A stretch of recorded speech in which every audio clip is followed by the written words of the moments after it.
दे गई सो हरस चले हो हनुमान।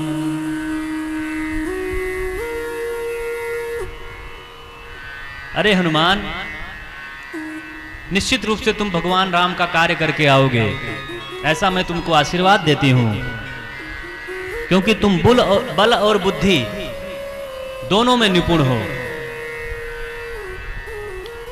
इस तरह हनुमान जी आगे बढ़े हैं। आगे लंका में प्रवेश करने के पहले समुद्र में एक राक्षसी रहती है जिसका नाम है सिंहिका।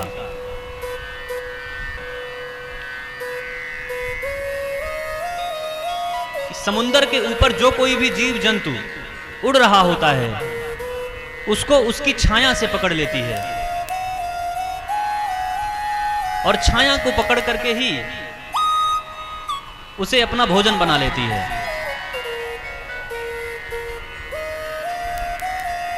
हनुमान जी उड़ रहे थे, उसने देखा कि लंका की तरफ कोई जीव जा रहा है। हनुमान जी की छाया को उसने पकड़ लिया और अपने मुख की तरफ खींचने लगी। जैसे ही हनुमान जी को लगा कि अरे मैं नीचे कैसे आ रहा हूं, हनुमान जी ने ध्यान से देखा, ये तो राक्षसी सिंहिका है। उसी क्षण हनुमान जी ने तीव्रता से मुष्टिका का प्रहार किया और जैसे ही हनुमान जी की मुष्टिका का प्रहार सिंहिका के ऊपर हुआ, एक मुष्टिका में ही सिंहिका के गोविंदाय नमो नमः हो गया।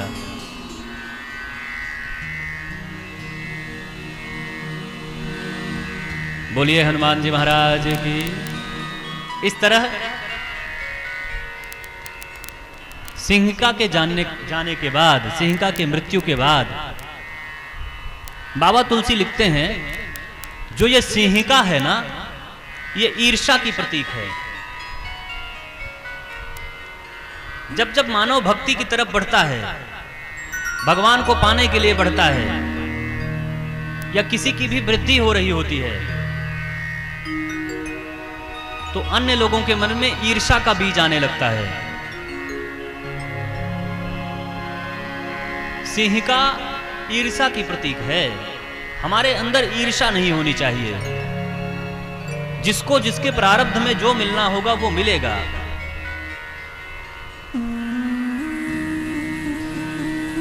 अगर मन में ईर्ष्या भरी है ना, तो भव सागर कभी पार नहीं होगा। इस तरह हनुमान जी आगे बढ़ते हैं। ताहि मारि मारुत सुत बीरा, पारिधि पार गयहु मत धीरा। इस तरह हनुमान जी सिंहिका को मार करके आगे बढ़ते हैं। लंका नगरी के पास पहुंचते हैं। जैसे ही लंका नगरी के निकट पहुंचते हैं, तहां जाई देखी बन शोभा, गुंजत चंचरीक मधुलोभा। नाना तरु फल फूल सुहाए, खग मृग बृंद देखी मन भाए। बगीचा देखते हैं, विभिन्न प्रकार के पेड़, विभिन्न प्रकार के फूल, विभिन्न प्रकार के फल, और सुने हनुमान जी बाग बगीचा देख के बड़ा प्रसन्न होते हैं। आगे बढ़ते हुए एक पर्वत पर चढ़ करके लंका का हाल देखते हैं। गिरि पर चढ़ी लंका तहीं देखी, कहीं न जाए अति दुर्ग विसेखी। बड़े बड़े ऊंचे ऊंचे दुर्ग, महल और चमचमाती हुई लंका देख करके दूर से हनुमान जी बड़ा प्रसन्न होते हैं। लेकिन जैसे ही हनुमान जी ने ध्यान से देखा, लंका के अंदर तो कलयुग का वातावरण छाया हुआ था।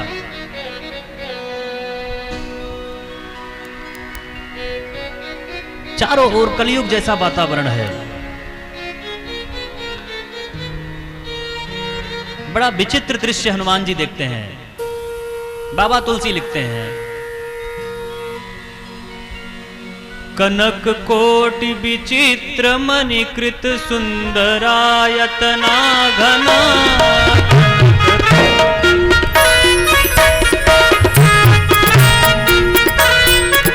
चौहट हट सुबट बीथी चारुपुर बहु विधि बना,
इस तरह बाबा तुलसी लिखते हैं, हनुमान जी ने बड़ा विचित्र दृश्य देखा।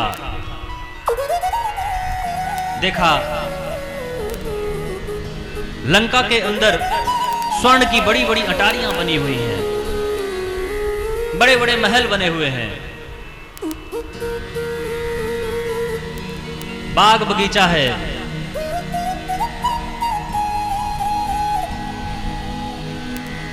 विभिन्न प्रकार के मनोरंजन के साधन हैं, लेकिन वहां की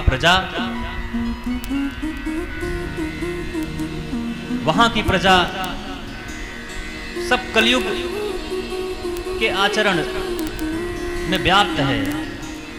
कहीं मांस भक्षण हो रहा है, कहीं मदिरापान हो रहा है, कहीं नृत्य हो रहा है।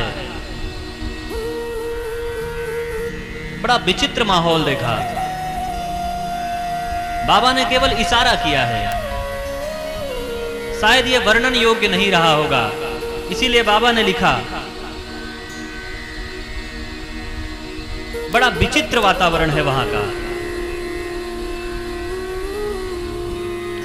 हनुमान जी ने यह देख करके अपनी नेत्र बंद कर लिए, मानो हनुमान जी यह संदेश देना चाहते हैं कि जहां कहीं पे भी ऐसी कुछ बुराइयां दिखे, युवानों को चाहिए, साधु पुरुष को चाहिए अपने नेत्र बंद कर ले, वहां से दूर हट जाए। इसके बाद हनुमान जी ने अपना ध्यान अपनी काम की चीजों पर लगाया। हनुमान जी ने सैनिकों को देखा,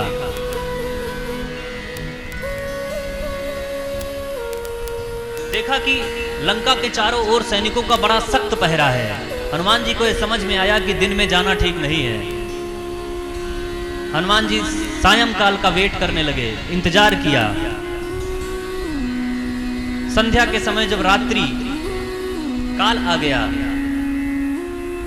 हनुमान जी ने मच्छर के समान अपना स्वरूप छोटा सा बनाया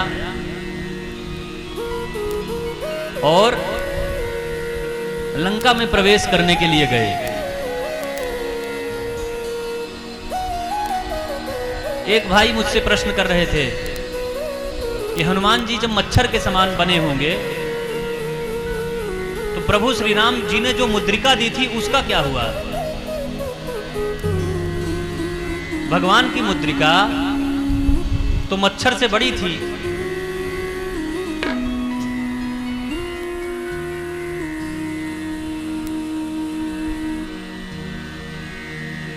एक संत ने कहा, भगवान जब जब अवतार लेते हैं तो उनके द्वारा लीला जब होती है तो भगवान की लीला के समय जितनी भी चीजें सम्मिलित होती हैं, कोई भी जड़ नहीं रहती, सब चैतन्य हो जाते हैं, सबका आकार छोटा बड़ा होता रहता है।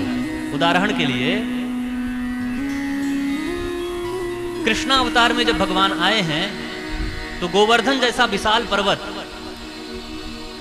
भगवान ने अपने छोटी उंगली में उठा लिया और 7 दिन तक उठाए रहे। क्या उस पर्वत में भार ना रहा होगा? बाबा तुलसी यह संकेत देते हैं कि भगवान की लीला में कोई भी चीज स्थिर नहीं रहती, कोई भी चीज जड़ नहीं रहती, सब चैतन्य हो जाते हैं। अर्थात जब हनुमान जी ने मच्छर के समान रूप बनाया तो जो मुदरी थी उसका भी आकार मच्छर के जैसा ही छोटा हो गया होगा। इस तरह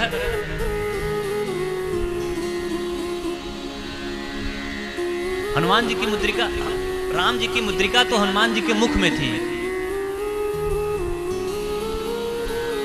अपने आप उसने मुख के आकार का अपने आप को निरूपित कर लिया होगा। हनुमान जी आगे बढ़ते हैं।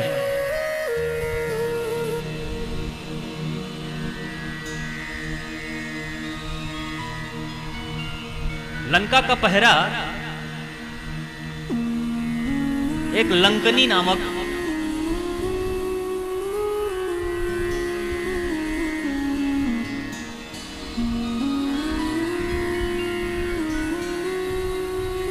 लंकिनी नामक असुर लंका का पहरा दे रही थी। राक्षसी लंकनी को देख करके हनुमान जी ने जोर से उसके ऊपर एक मुष्टिका का प्रहार किया है। जैसे ही लंकिनी के ऊपर हनुमान जी ने मुष्टिका का प्रहार किया, लंकिनी के मुख के सभी 32 दांत टूट गए, उसके मुख से रक्त की धार बह चली है। इस तरह लंकिनी को मार करके हनुमान जी आगे बढ़े हैं।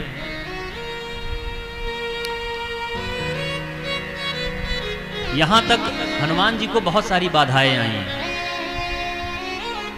अब हनुमान जी भगवान राम का सुमिरन करते हैं। बाबा तुलसी लिखते हैं, प्रविशि नगर की जय सब काजा, हृदय राखी कौशलपुर राजा। मंदिर मंदिर प्रतिकर शोधा, देखे जहां तहां गणित जोधा। बाबा लिखते हैं कि हनुमान जी प्रभु श्री राम को याद करके आगे बढ़ते हैं और लंका में प्रवेश करते हैं। छोटे से स्वरूप में मंदिर मंदिर, भवन भवन में जा करके और ढूंढने का प्रयास करते हैं कि कहीं भी सीता माता मिल जाए।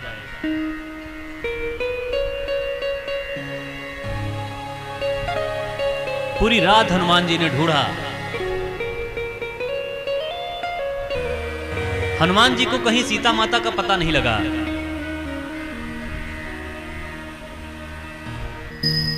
भोर होने का समय आया। ढूंढते ढूंढते हनुमान जी विभीषण के पर्णकुटी के नजदीक पहुंचते हैं। बाबा तुलसी लिखते हैं, भवन एक पुनि दीख सुहावा, हरि मंदिर तहाँ भिन्न बनावा। एक सुंदर सा भवन दिखता है जहां पर विभिन्न प्रकार के चिन्ह बने हुए थे। सामने की दीवार में राम नाम अंकित था। तुलसी का वृक्ष लगा हुआ था। हनुमान जी ने जैसे ही ये सब चारे चिन्ह घर पर देखे, तुरंत समझ गए निश्चित रूप से यह किसी वैष्णव का घर है, किसी भक्त का घर है। हनुमान जी इतना सोच रहे थे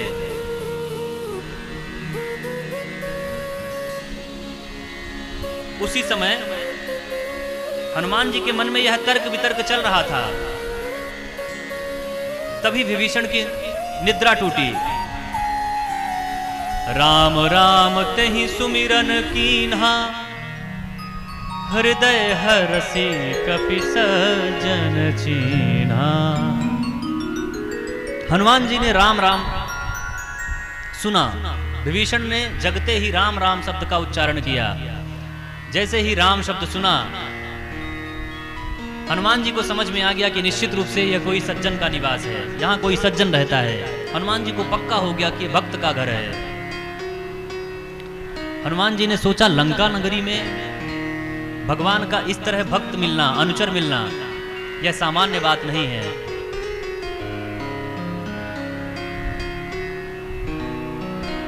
निश्चित रूप से भगवान की विशेष कृपा हुई है। इस तरह हनुमान जी महाराज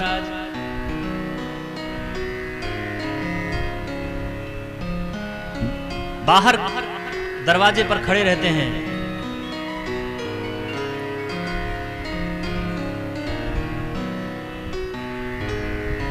और अपना भेष ब्राह्मण का बनाते हैं। हनुमान जी को लगा कि पहले परीक्षा ले ली जाए। दरवाजे पर खड़े होकर के जय श्री राम का नारा लगाते हैं। जैसे ही विभीषण ने सुना कि द्वार पर कोई राम राम कह रहा है,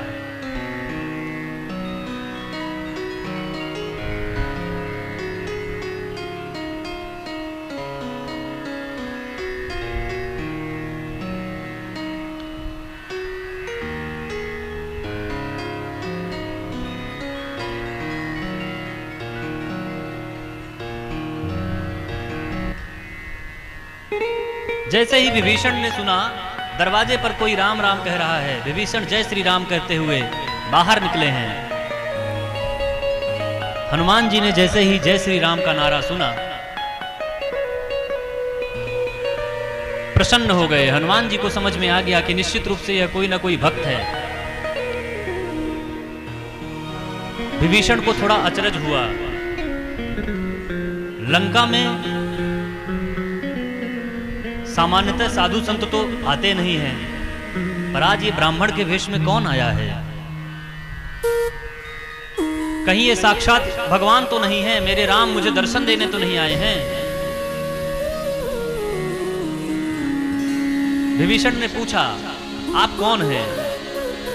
आप भगवान के दूत हैं, आपको भगवान ने भेजा है, या आप स्वयं राम हैं?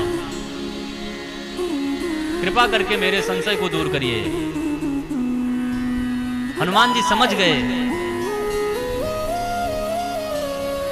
कि हो ना हो यह भगवान का भक्त है, इससे क्या छुपाना। हनुमान जी ने विभीषण से कहा, मैं राम का दूत हूं, मैं यहां सीता माता का पता लगाने के लिए आया हूं। देखिए, मैं इतना अधम हूं, पर यह रघुनाथ की मुझ पर विशेष अनुकंपा है, कृपा है। मैं तो बंदर हूं। हम बंदरों को अगर कोई प्रातःकाल नाम ले ले तो उस दिन उसे आहार नहीं मिलता, उसे भोजन भी नहीं प्राप्त होता। हम इतने अशुभ हैं, लेकिन ये रघुनाथ जी की कृपा है कि रघुनाथ जी जैसे करुणावान प्रभु हम बंदरों को भी महत्व देते हैं, मुझे अपना दूत बना करके भेजा है। किया है क्या आपने उनको कहीं देखा है? विभीषण ने कहा, नहीं, मैंने सीता माता को तो नहीं देखा, लेकिन सुनने में आया है नगर के बाहर जो अशोक वाटिका है, उसी अशोक वाटिका में रावण ने सीता को रखा हुआ है। आप वहां जाइए, निश्चित रूप से आपकी सीता से भेंट होगी। हनुमान जी ने पूछा,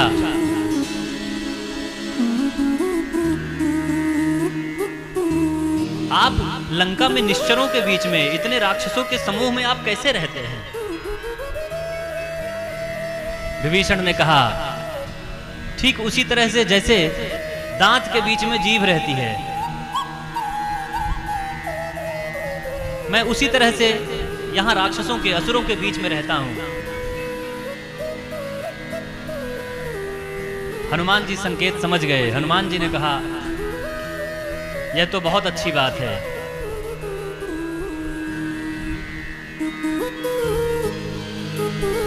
यहां सोचने वाली बात है कि हनुमान जी ने इसे अच्छा क्यों कहा।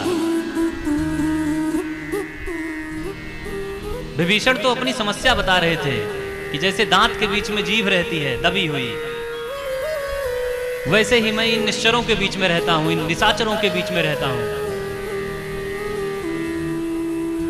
यहां हनुमान जी ने संकेत किया है कि जीभ तो हमारे जन्म के साथ आती है और मृत्यु पर्यंत रहती है, उसकी कोई हानि नहीं होती। लेकिन दांत 2 बार जन्म लेते हैं, फिर भी अंत तक नहीं टिक पाते।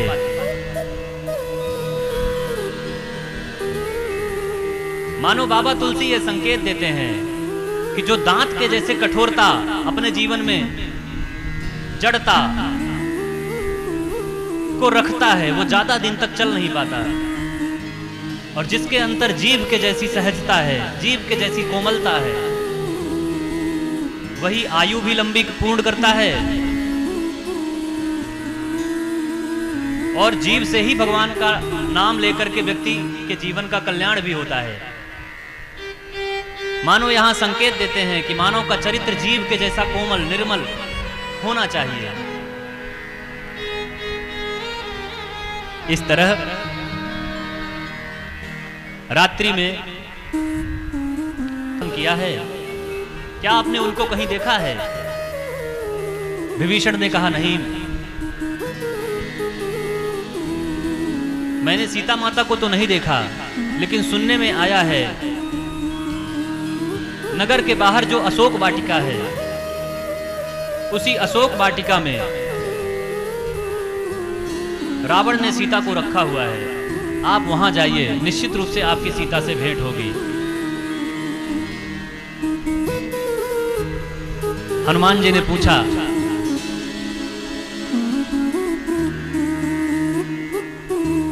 आप लंका में निश्चरों के बीच में, इतने राक्षसों के समूह में आप कैसे रहते हैं? विभीषण ने कहा, ठीक उसी तरह से जैसे दांत के बीच में जीभ रहती है, मैं उसी तरह से यहां राक्षसों के, असुरों के बीच में रहता हूं। हनुमान जी संकेत समझ गए। हनुमान जी ने कहा, यह तो बहुत अच्छी बात है।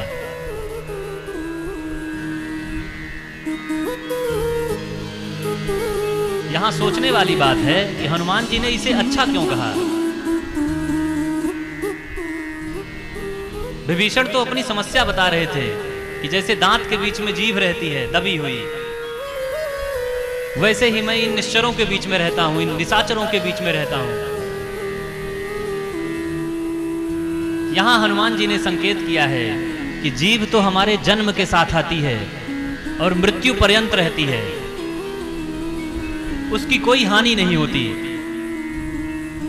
लेकिन दांत 2 बार जन्म लेते हैं, फिर भी अंत तक नहीं टिक पाते।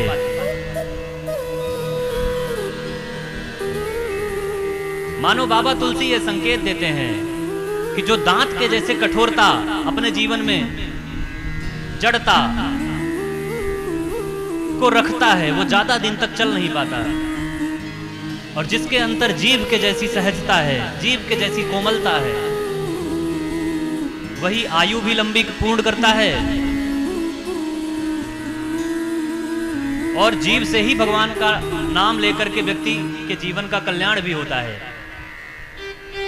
मानो यहां संकेत देते हैं कि मानव का चरित्र जीव के जैसा कोमल निर्मल होना चाहिए। इस तरह रात्रि में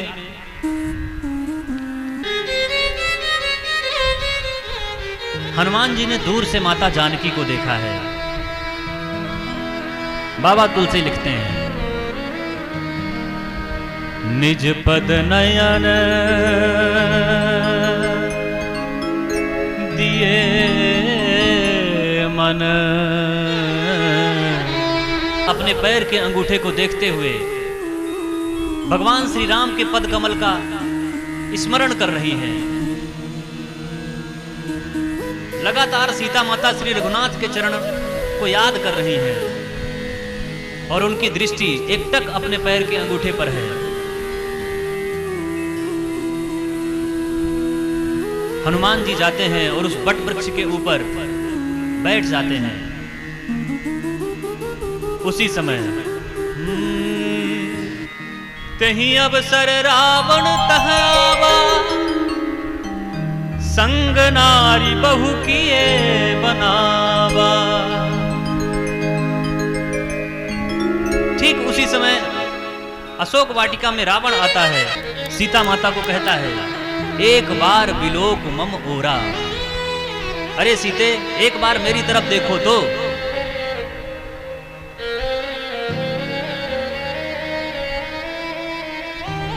तुम अगर कहो तो मंदोदरी आदि सभी रानियों को मैं तुम्हारी दासी बना दूंगा।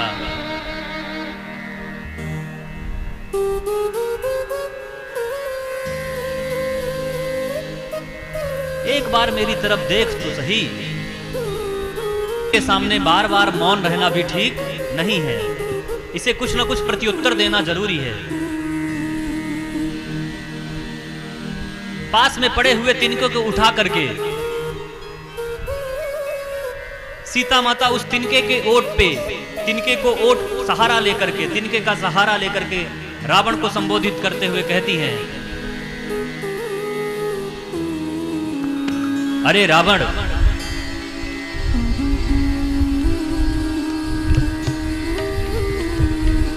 मेरे प्रभु श्री राम का ध्यान करो, वो करुणा निधान है।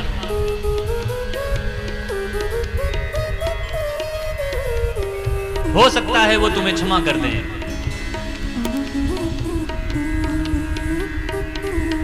तृणधरि ओट कहति वैदेही, सुमिरि अवधपत परम सनेही।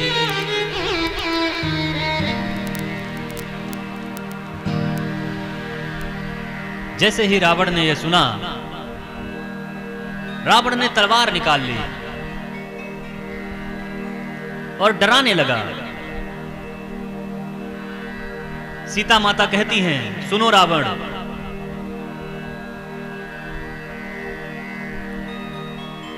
जुगनुओं के जलने से कभी प्रकाश नहीं होता। तुम्हारा जो पराक्रम है, तुम्हारी जो वीरता है, वो जुगनू के समान है। और मेरे प्रभु श्री राम सूर्य के समान है, नहीं है। तुम उनके सामने जुगनू के समान हो।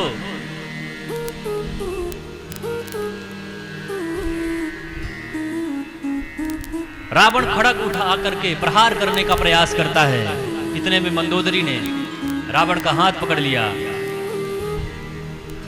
और कहा, अपने आप को पराक्रमी कहते हो और एक अबला नारी पर हाथ उठाते हो?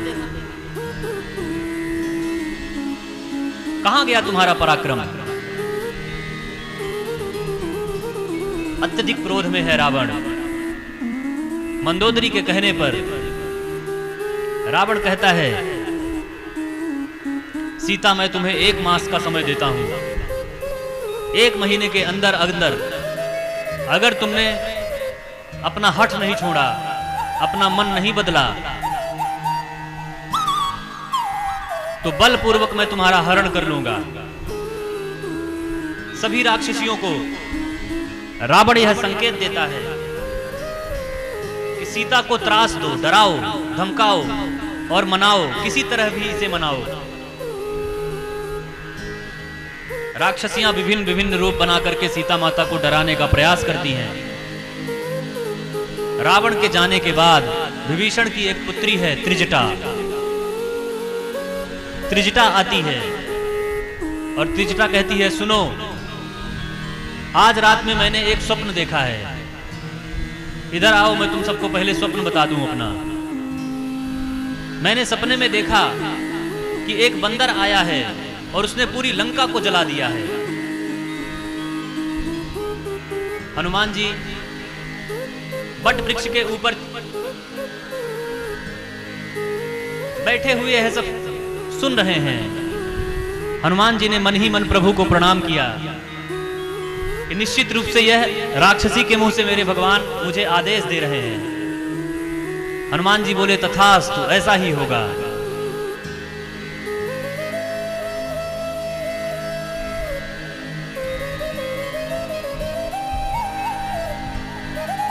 इस तरह त्रिजटा यह कहती है कि मैंने देखा है कि वह बंदर पूरा का पूरा जंगल उजाड़ देता है, पूरी की पूरी लंका तहस नहस कर देता है। मैंने देखा है रावण के 10 सिर काटे जा चुके थे, उसकी सभी 20 भुजाएं काट करके, उसके सर का मुंडन करके कोई उसे गधे पर बैठा करके नगर भ्रमण करा रहा है। जैसे ही इस तरह स्वप्न के बारे में त्रिजटा ने जो है सभी राक्षसियों को बताया, सभी राक्षसियां डर डर डर के मारे कांपने लगी। इतने में हनुमान जी ने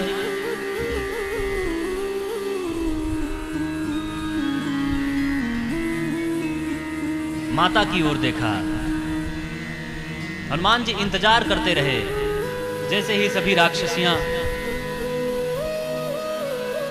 इधर उधर जाती हैं, त्रिजटा माता सीता के पास आकर के बैठती है। आज सीता माता बहुत दुख में है। उन्होंने हनुमान जी से याचना की, त्रिजटा से याचना की, त्रिजटा, ऐ त्रिजटा माता, मेरे लिए थोड़ा अग्नि का प्रबंध कर दो, मैं उसमें जल मरना चाहती हूं।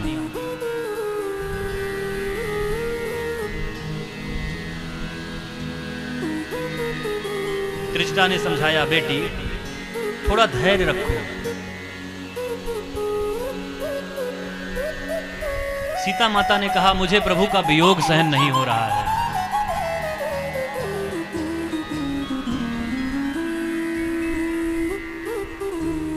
त्रिजटा ने कहा, निश्चित रूप से भगवान कोई ना कोई रास्ता निकालेंगे अपने राम पर।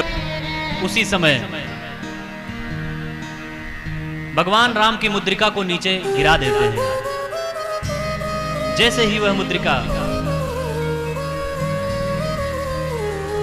नीचे गिरती है, सीता माता उसको देख करके कहती हैं, अरे जीत ही को सके अजय रघुराई। भगवान राम जो अजर अमर हैं, उनको कौन जीत सकता है? कहीं यह माया की मुद्रिका तो नहीं है, यह रावण की कोई चाल तो नहीं है।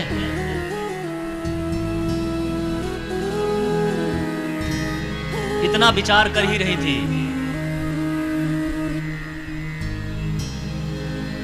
सीता माता मुद्री को हाथ में उठा करके यह सोच ही रही थी और बहुत दुख में थी। हनुमान जी को लगा कि सीता माता के दुख को दूर करना पड़ेगा। सीता माता के दुख को दूर करने के लिए क्या किया जाए?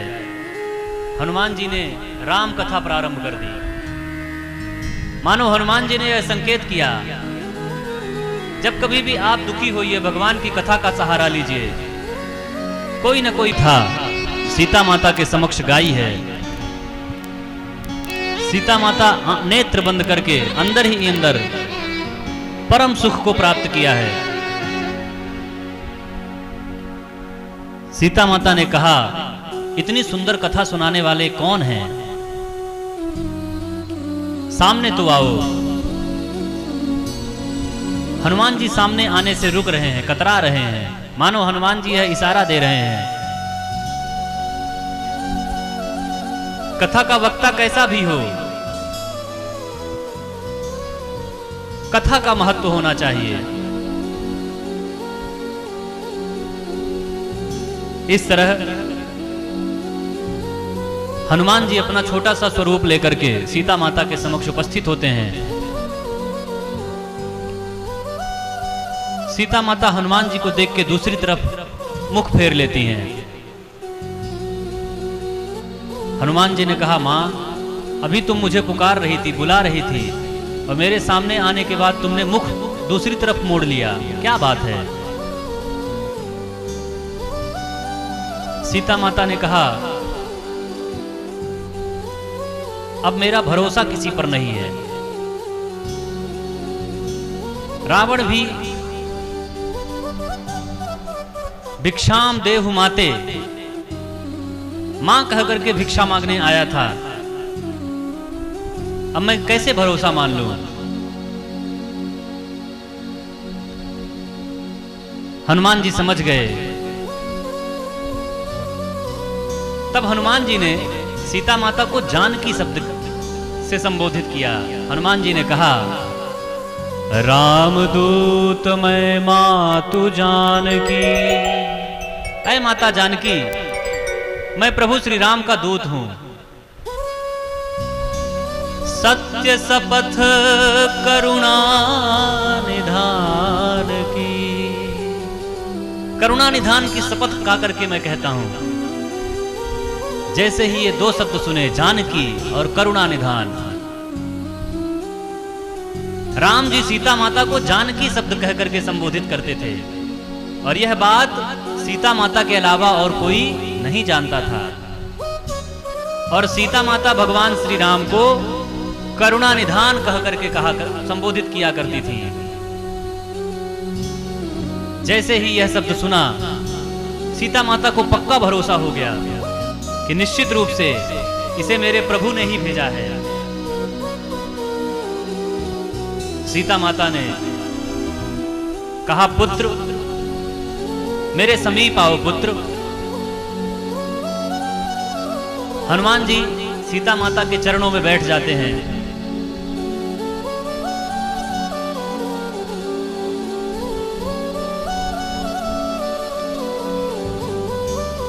हनुमान जी कहते हैं, मां, तुम दुखी मत हो। जिस तरह तुम यहां कष्ट में हो, करुणा में हो, पीड़ा में हो, वहां प्रभु श्री राम भी इसी तरह की पीड़ा का अनुभव कर रहे हैं। उनका शरीर सूख गया है, खाने पीने की कोई सुध नहीं है, हर वक्त तुम्हारा ही चिंतन करते रहते हैं। तुम चिंता मत करो मां, बहुत जल्द हम जाएंगे और प्रभु को लेकर के आएंगे, और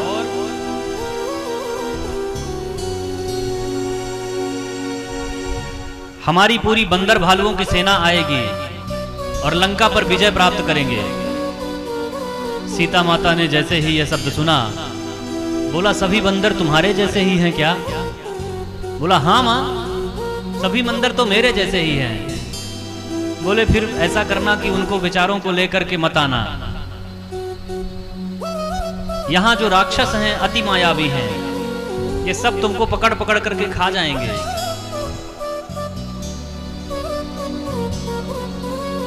हनुमान जी को लगा कि सीता माता को मुझ पर संदेह हो रहा है। हनुमान जी ने कहा, मां, मैं भी मायावी हूं, मैं अपना वास्तविक रूप दिखाता हूं।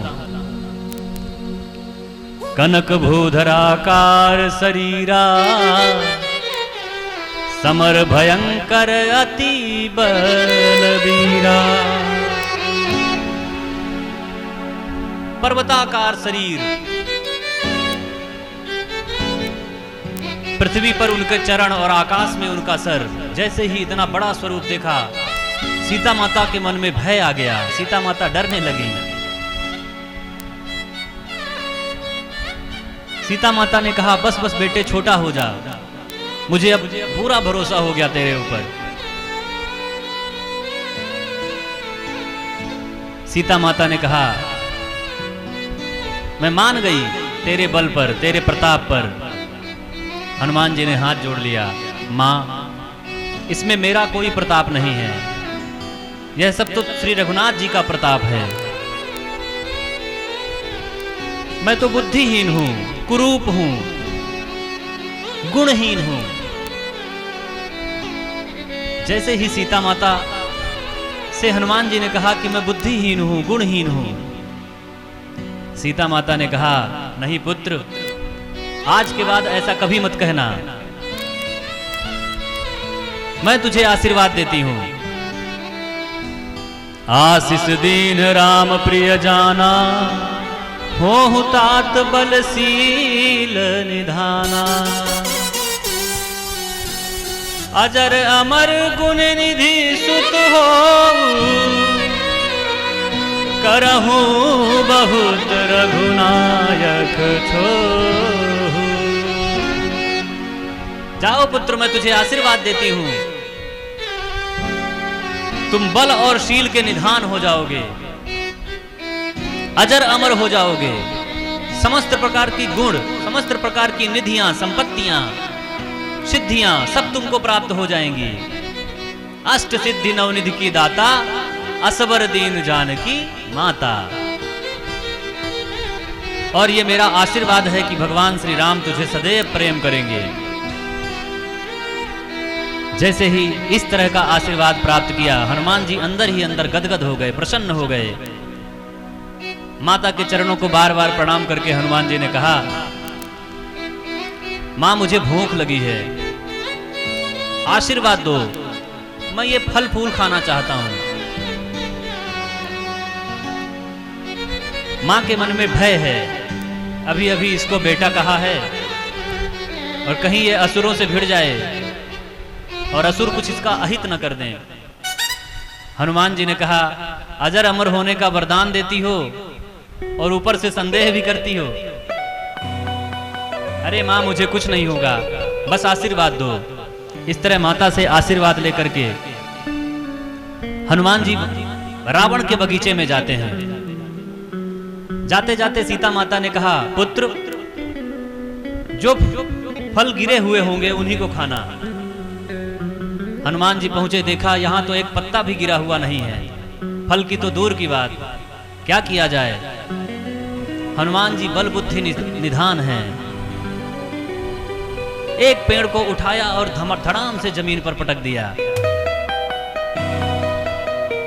सारे उस पेड़ पे लगे हुए फल जमीन में नीचे गिर गए।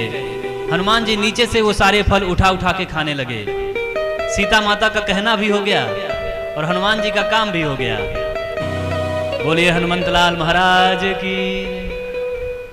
इस तरह जब राक्षसों ने देखा कि यह तो वन वाटिका उजाड़ रहा है, राक्षस दौड़े हैं हनुमान जी की तरफ। हनुमान जी ने दूसरा पेड़ उखाड़ा और उसी पेड़ के प्रहार से सभी राक्षसों का अंत कर दिया। दूर से जो राक्षस देख रहे थे, दौड़ते दौड़ते रावण के पास गए। पाहि माम, पाहि माम। इधर हनुमान जी देखते ही देखते पूरा का पूरा बगीचा उजाड़ दिए। रावण को जब सूचना मिली, रावण ने तुरंत अक्षय कुमार को भेजा। अक्षय कुमार, जाओ देखो कौन उत्पात मचा रहा है, उस बंदर को पकड़ करके ले आओ। अक्षय कुमार को सामने जैसे ही देखा, हनुमान जी को मानो अंगद की बात याद आ गई। हनुमान जी ने कहा, अंगद के दोबारा आने का रास्ता साफ करके जाना है। एक वृक्ष उखाड़ा और अक्षय कुमार के सर पर सीधे पटक दिया। वहीं पर अक्षय कुमार का राम राम हो गया। अंगद के लिए हमेशा के लिए रास्ता खुल गया। अंगद के मन में जो अक्षय कुमार को लेकर भय था, वो भय भी वहीं से समाप्त हो गया। जैसे ही अक्षय कुमार की मृत्यु हुई और यह खबर रावण को मिली, रावण अत्यंत कोप में आ गया, क्रोधित हो गया। रावण उठ करके लड़ने को तैयार हुआ। इतने में मेघनाथ उठता है और मेघनाथ कहता है, पिताश्री आप बैठिए, मैं जाकर के उस बंदर को पकड़ के लेके आता हूं। मेघनाथ जैसे ही पहुंचा है, हनुमान जी ने जोर से मेघनाथ के ऊपर मुष्टिका का प्रहार किया है। मुष्टिका के प्रहार होते ही मेघनाथ धरती पर गिर पड़ा धड़ाम, बेहोश हो गया।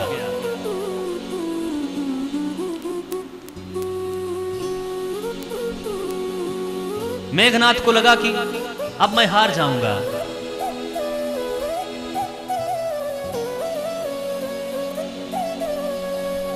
मेघनाथ को उसके रथ का सारथी उठा करके वापस ले जाने लगा। इतने में मेघनाथ को चेतना आई। मेघनाथ ने कहा, कहां ले जा रहे हो, वापस चलो। मेघनाथ वापस जाता है धनुष बाण लेकर के, छद्म भेष में छुप छुप करके हनुमान जी के ऊपर तीर से प्रहार करने लगा। हनुमान जी ने कहा, कायर हो, मूर्ख हो तुम, अगर युद्ध ही करना है तो सामने आकर के करो।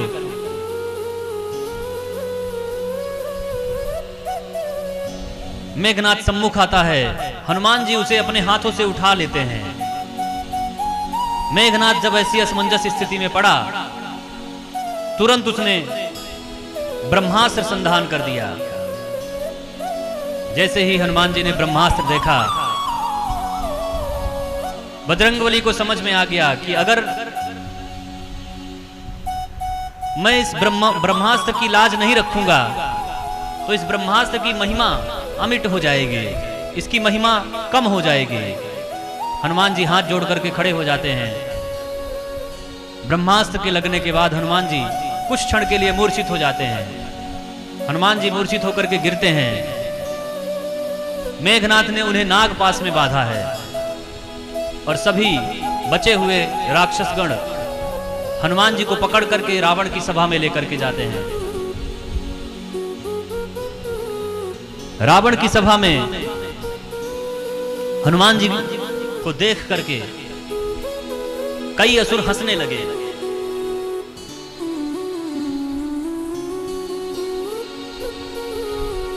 रावण ने कहा, इस बंदर के नाक कान काट दो। हनुमान जी को लगा ये तो बड़ी गड़बड़ हो जाएगी। हनुमान जी ने मां शारदा को याद किया। इतने में विभीषण आ गए।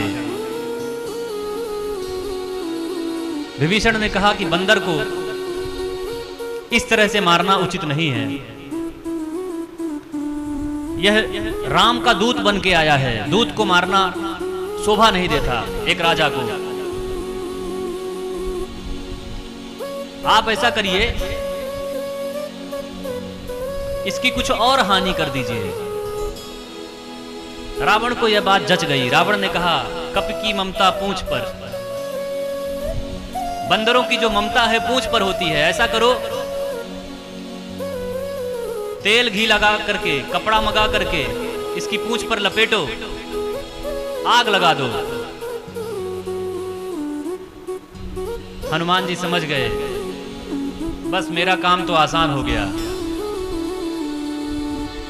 जैसे ही आग लगाई गई पूंछ पर, हनुमान जी ने जोर से जय श्री राम बोला और समस्त प्रकार के पास से मुक्त हो गए और कूद करके एक एक अटारी, एक एक महल पे जाने लगे और जा जा करके सब जगह आग लगा दिया। भगवान की माया से 49 प्रकार के मरुत, पवन, जो हनुमान जी के पिताजी हैं पवन देव, उन्होंने भी इसमें मदद की और 49 प्रकार की पवन बहना शुरू हो गई। हमारे ऋषियों ने यहां पे संकेत दिया। बाबा तुलसी के ज्ञान को देखिए। पवन के भी प्रकार बता रहे हैं। चरे चले मरुत 49 प्रकार की पवनें चलने लगी हैं। सभी पवनें पूरी तरह लंका में आग को फैला देती हैं। लंका का एक एक घर जलने लगा है। हर जगह अफरा तफरी मच गई है। विभीषण के घर के अलावा सब जगह आग ही आग, आग ही आग। रावण ने अपनी माया से आग पर नियंत्रण पाया है। इधर हनुमान जी गए हैं, आग बुझा करके माता के पास गए हैं। और माता से कहा है, जिस प्रकार रघुनाथ जी ने हमें चिन्ह दिया था, आप भी मुझे कुछ चिन्ह दे दीजिए। माता सीता के बाल में चूड़ा मड़ी थी, बाल में बांधने वाला, उसे उतार करके हनुमान जी को दिया है। हनुमान जी माता को प्रणाम करके और आश्वासन दे करके गए हैं कि बहुत जल्द हम रघुनाथ जी को लेकर के आएंगे।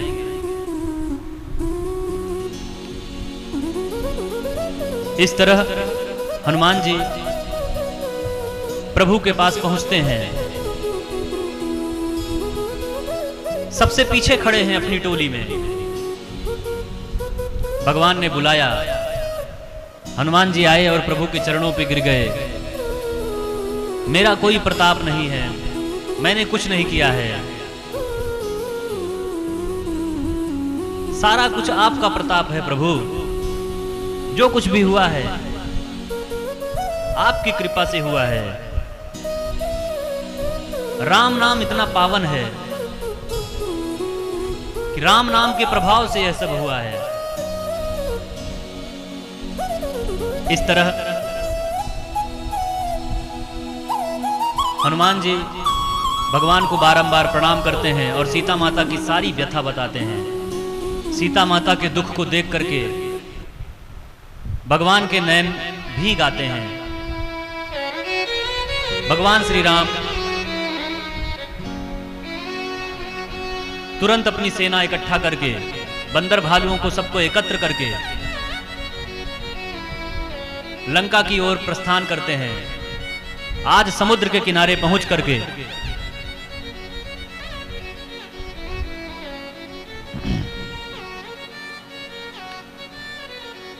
भगवान यह सोच रहे होते हैं कि किस तरह से समुद्र को पार किया जाए। इधर लंका में इतना उत्पात मचने के बाद सभी लोग विभीषण को दोष देने लगे। हो ना हो यह विभीषण की गलती थी।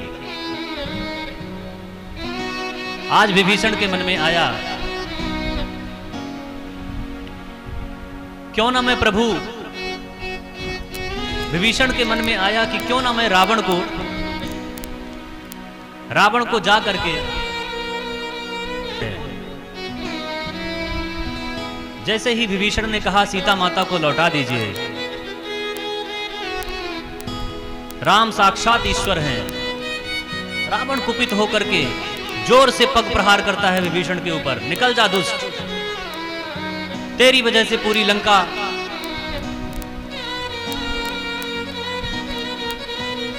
तू लंका का द्रोही है। लंका में जो ये अग्निकांड हुआ है इसका उत्तरदायित्व तेरे को जाता है। अच्छा भला मैं दूत को मार रहा था, तुम्हारे कारण मुझे इतनी परेशानियां उठानी पड़ी। तुम हमेशा से मेरे विरोधी रहे हो, निकल जाओ यहां से। जैसे ही विभीषण को ऐसा कहा है, विभीषण अपने 4 मंत्रियों को लेकर के और निकल गए हैं, भगवान के पास आए हैं। बड़ा संकोच लग रहा है कि मैं शत्रु का भाई हूं, रघुनाथ मुझे कैसे स्वीकार करेंगे। सब जगह कानाफूसी होने लगी। तब हनुमान जी ने कहा कि प्रभु यह आपके भक्त हैं, आप इन्हें स्वीकार कर लीजिए। इस तरह हनुमान जी की बात मानकर भगवान राम विभीषण को मिलते हैं और विभीषण को यह आश्वासन देते हैं कि लंका का राजा आप जैसा धर्मनिष्ठ होना चाहिए। और भगवान ने विभीषण का राज तिलक किया है। इसके बाद विभीषण से रास्ता पूछा कि लंका पहुंचने के लिए क्या तरीका है। विभीषण ने कहा, आप समुद्र देव की उपासना करिए, समुद्र से मार्ग मांगिए, समुद्र आपको मार्ग देंगे।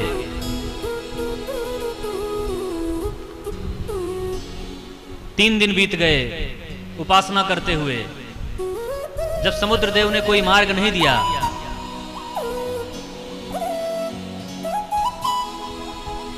राम क्रोधित हो जाते हैं, बोले राम सकोप तब, भय बिनु होए न प्रीति।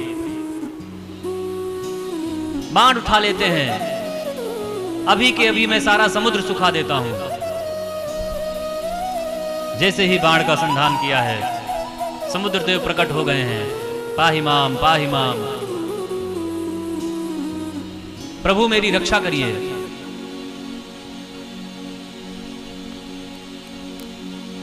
भगवान श्री राम बोले हैं, आप मार्ग नहीं बता रहे थे,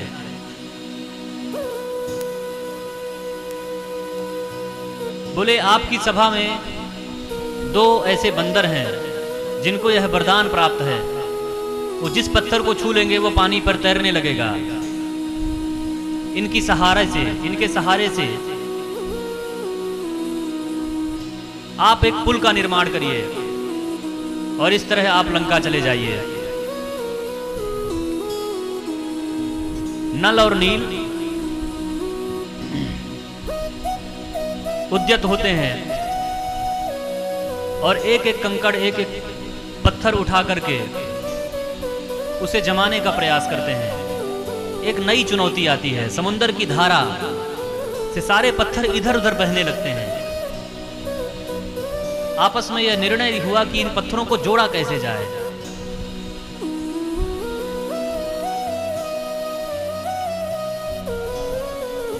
किसी ने कहा इन पत्थरों के ऊपर राम नाम लिख देते हैं, क्योंकि राम एक ऐसा नाम है जो सबको जोड़ सकता है।